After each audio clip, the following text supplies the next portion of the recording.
এই সরকার কতদিন থাকবেন সেটা আদালত নির্ধারণ করে দিতে পারেন না। এটা ডক্ট্রিন অফ নেসেসিটি অ্যাপ্লাই করে আমাদের অতীতের যে কাস্টমারি ল আছে সেইগুলো বিবেচনায় নিয়ে এই সরকার যত দ্রুত সম্ভব নির্বাচনের মধ্য দিয়ে রাজনৈতিক প্রক্রিয়ায় বাংলাদেশকে একটি গণতান্ত্রিক রাষ্ট্রের দিকে নিয়ে যাওয়ার জন্য যা যা করণীয় সরকার করবেন।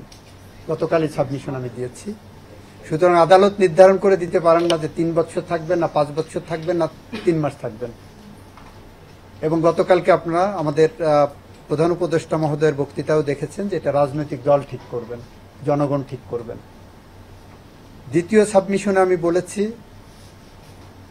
মহান মুক্তিযুদ্ধের মধ্য দিয়ে অর্জিত এই বাংলাদেশ এবং এই বাংলাদেশের সংবিধান মানুষের অধিকার নিশ্চিত করার জন্য এটা হয়েছে, সেটা প্রথম মুক্তিযুদ্ধ এবং এই যে দ্বিতীয় মুক্তিযুদ্ধ জুলাই আগস্টে যেটা হয়েছে গণ অভ্যুত্থান, এই আন্দোলনগুলো এটাই স্বীকৃতি দেয় যে বাংলাদেশের মানুষের মত প্রকাশের স্বাধীনতা, সংগঠন করার স্বাধীনতা নিশ্চিত করতে হবে।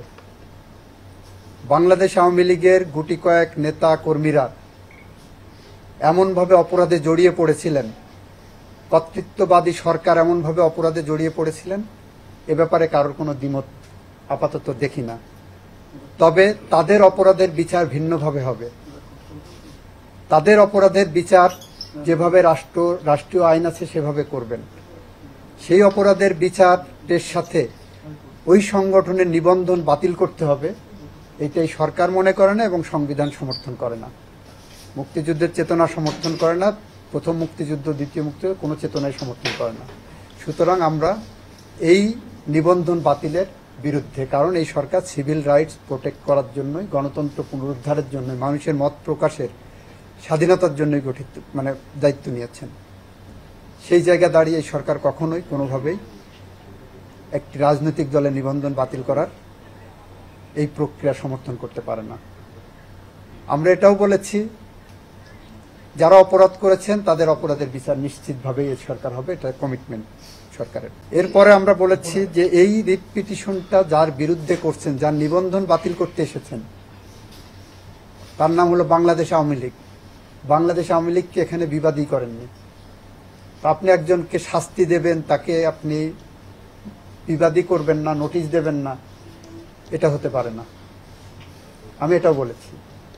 আমি বলেছি বাংলাদেশ আওয়ামী লীগকে নিষিদ্ধ করার দাবি করতে পারত বিএনপি বা অন্য রাজনৈতিক দলগুলো, যে পরিমাণ তারা সাফার করেছে বা প্রতিপক্ষ মনে করে।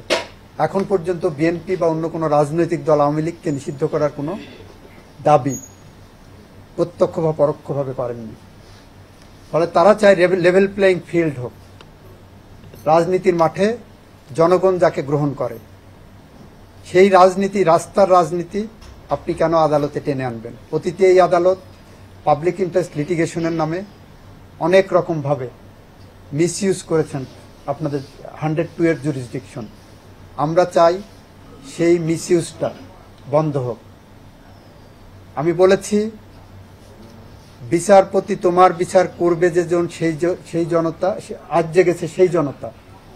এই যে থিওরি, এই থিওরি অ্যাপ্লাইড হয়েছে গত গণঅভ্যুত্থানে। আমাদের দেশের সুপ্রিম কোর্টের প্রধান বিচারপতির, বাংলাদেশের প্রধান বিচারপতির বাসভবনে আক্রমণ হয়েছে।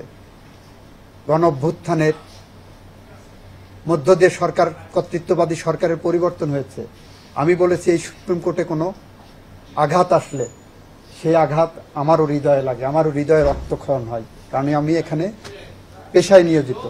কিন্তু এটা কেন হলো, কোন প্রেক্ষাপট হলো, কাদের ভূমিকার কারণে হলো, এটা আপনাদের মাথায় রাখতে হবে।